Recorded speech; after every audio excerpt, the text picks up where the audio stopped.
Beleza, pessoal? Professor Kleber, da disciplina de Filosofia. E a proposta desse vídeo aqui é orientar sobre a atividade dessa semana. O que vai ter nessa atividade? A gente vai tratar de um trecho da obra do filósofo Aristóteles. Esse filósofo foi discípulo de Platão. Ele é do século IV a.C., da Grécia Antiga.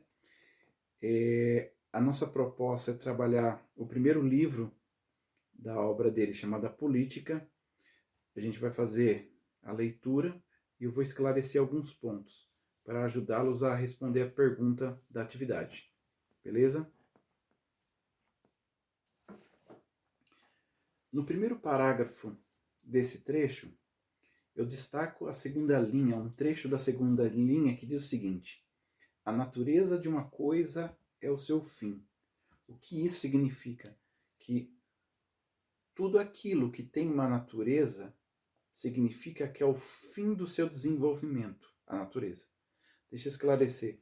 Por exemplo, qual que é o fim, qual que é a natureza de um bebê? Tem como fim ou tem como natureza se desenvolver e se tornar um adulto. Percebe? Faz parte do seu processo isso. Por que Aristóteles está tratando dessa questão da natureza? Porque ele quer explicar que a cidade, a polis, a sociedade faz parte da natureza, é um processo de desenvolvimento. Ele diz assim na primeira linha: se as primeiras comunidades, as primeiras formações de grupos são fato da natureza, também o é a cidade, porque ela, a cidade, é o fim daquelas comunidades. Ou seja, qual é o ápice do desenvolvimento dessas primeiras comunidades? Se tornar cidade.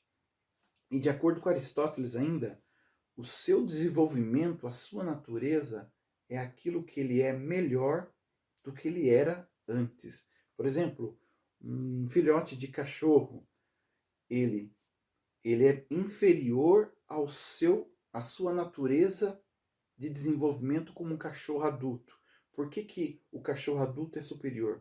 Porque ele está desenvolvido, seu corpo, sua audição, seu olfato, seu corpo de maneira geral está mais envolvido, tem muito mais potencialidade do que aquele filhote cachorro. Percebe? Então, a natureza, o fim daquela coisa, a natureza daquela coisa é a parte superior àquele seu princípio de desenvolvimento. Tá? Essa é a primeira parte, primeiro parágrafo. No segundo parágrafo, eu destaco a primeira e uma parte da segunda linha. Diz o seguinte: essas considerações, a que a gente tratou no primeiro parágrafo, tornam evidente que a cidade é uma realidade natural da natureza e que o homem é, por natureza, um animal político. O que ele está querendo dizer aqui? Se a cidade faz parte de um processo da natureza, quem vive nela também tem natureza de viver nela. Por isso que afirma que o homem, por natureza, necessita viver em grupo, necessita viver na polis. Por isso que diz que o homem é um ser político, necessita viver na polis, político, necessita viver em grupo, faz parte da natureza dele. Aí diz o seguinte, continuando aquela segunda linha: e aquele que por natureza, e não por mero acidente, não faz parte de uma cidade, é ou um ser degradado, ou um ser superior ao homem. O que significa? Se aquele homem não é capaz de viver na cidade, ou ele é degradado, ou seja, ou ele não é um homem, ele é um homem destruído. Eu quero dar um exemplo de degradado, assim, por exemplo, um cadáver. É, é uma degradação do homem. O cadáver não necessita viver na cidade. O cadáver, ele continua sendo cadáver aonde ele estiver. Percebe? Se aquele homem não é capaz de viver na cidade, ou ele é um ser degradado, por exemplo, ou ele é um cadáver, ou é um ser superior ao homem, ou ele é um Deus. Por que um Deus, por exemplo? Porque Deus é perfeito e por ser perfeito basta-se a si próprio.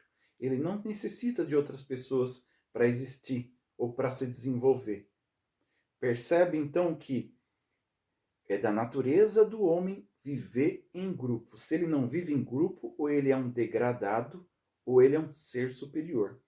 E ainda ele continua na 1, 2, 3, 4. Na quinta linha, eu destaco o seguinte: o homem é um animal político em grau maior que as abelhas ou todos os outros animais que vivem reunidos.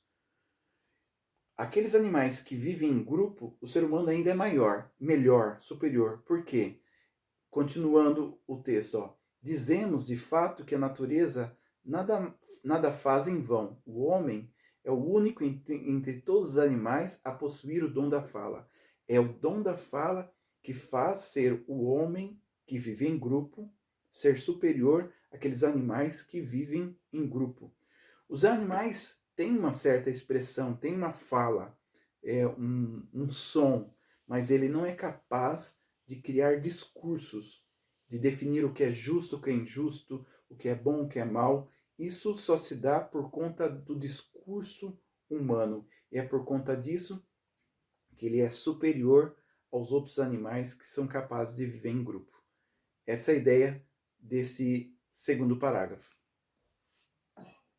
Pessoal, depois de ter explicado alguns pontos desses dois parágrafos, a proposta da atividade é vocês explicarem, em poucas palavras, do que trata esse texto, né? Depois de tudo isso dito, aonde ele quer chegar, tá? A pergunta está exatamente escrita assim, ó. Explique em poucas palavras qual é a ideia central desse texto, o que ele quer dizer, tá? Então pense um pouco, releia mais uma vez, reflita um pouco mais e coloquem, juntando todas essas ideias que trata esse texto, onde ele quer chegar, o que ele quer dizer, tá? Pensem um pouquinho, reflitam e releiam. É importante vocês relerem. Qualquer dúvida, pessoal, entre em contato. Tamo aí, viu? Ou pelo Classroom ou pelo e-mail mesmo, tá? Beleza? Bons estudos aí, rapaziada. Até mais.